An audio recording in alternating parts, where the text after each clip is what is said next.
خیموں کو ایک خاص ترتیب سے لگائے گا۔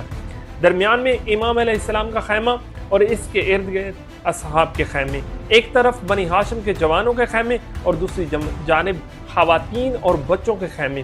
حضرت عباس علیہ السلام کو علم دیا گیا جو لشکر حسین علیہ السلام کے علم بردار اور غیرت کی جیتی جاگتی تصویر تھے۔ امام علیہ السلام نے جب اس کا لشکر دیکھا تو فرمایا، لوگو تمہیں کیا ہو گیا ہے؟ میں تمہارے نبی کا نواسا ہوں، کیا تم میرے خون سے اپنے ہاتھ رنگو گے؟ ابن سعد نے کہا، اب دیر ہو چکی ہے، یزید کا حکم ہے، یا بیعت یا جنگ۔ رات کی خاموشی میں اہل بیت کی خواتین بچوں کو سنبھالتی رہیں۔ زینب علیہ السلام چپ چاپ اپنے بھائی کو دیکھتی رہیں اور دل ہی دل میں فاطمہ علیہ السلام کی امانت کو سنبھالنے کی دعا کرتی رہیں۔ حضرت عباس علیہ السلام خیموں کے باہر پہرا دیتے رہے اور علی اکبر علیہ السلام اپنے دوستوں کے ساتھ میدان کی طرف نگاہ رکھے بیٹھے رہے۔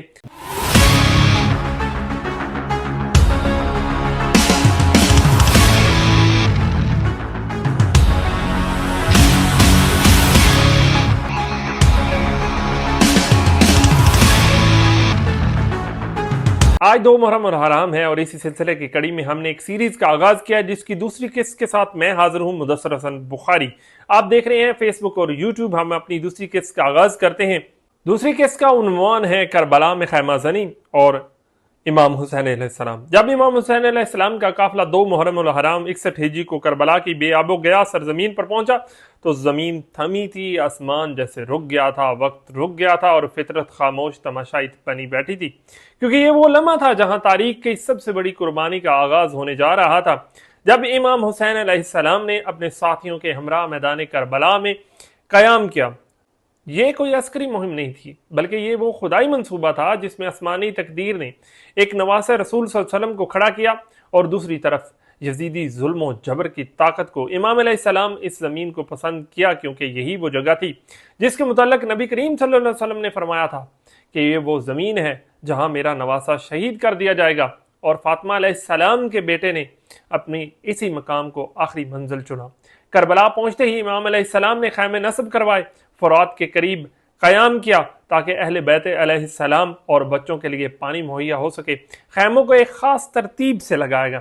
درمیان میں امام علیہ السلام کا خیمہ اور اس کے ارد گرد اصحاب کے خیمے، ایک طرف بنی ہاشم کے جوانوں کے خیمے اور دوسری جانب خواتین اور بچوں کے خیمے۔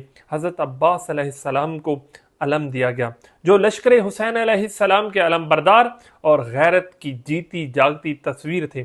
ان خیموں کے درمیان ایک عجیب خاموشی تھی، جیسے سب جانتے ہوں کہ اب یہاں سے واپسی ممکن نہیں۔ اس دن کوفہ میں یزیدی فوج کا پہلا دستہ عمر بن سعد کی قیادت میں آن پہنچا۔ عمر بن سعد وہی تھا جس کے باپ سعد بن ابی وقاص صحابی رسول صلی اللہ علیہ وآلہ وسلم تھے، مگر دنیا کی لالچ اور رے کی حکومت کے وعدے نے اسے حق کے مقابل لا کھڑا کیا۔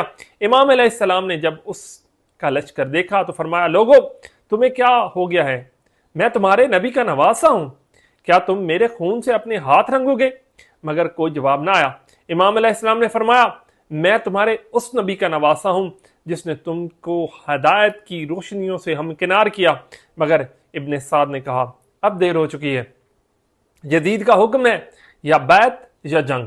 امام علیہ السلام نے بیعت سے انکار کر کے ان کے دل میں لرزہ پیدا کر دیا۔ یزیدی فوج نے فرات پر پہرا بٹھا دیا تاکہ حسین علیہ السلام کا قافلہ پانی نہ پی سکے۔ یہ پہلا دن تھا جب پیاس نے اپنے پنجے گاڑنے شروع کیے۔ علی اصغر علیہ السلام کی ماں نے پانی کے لیے آسمان کی طرف دیکھا۔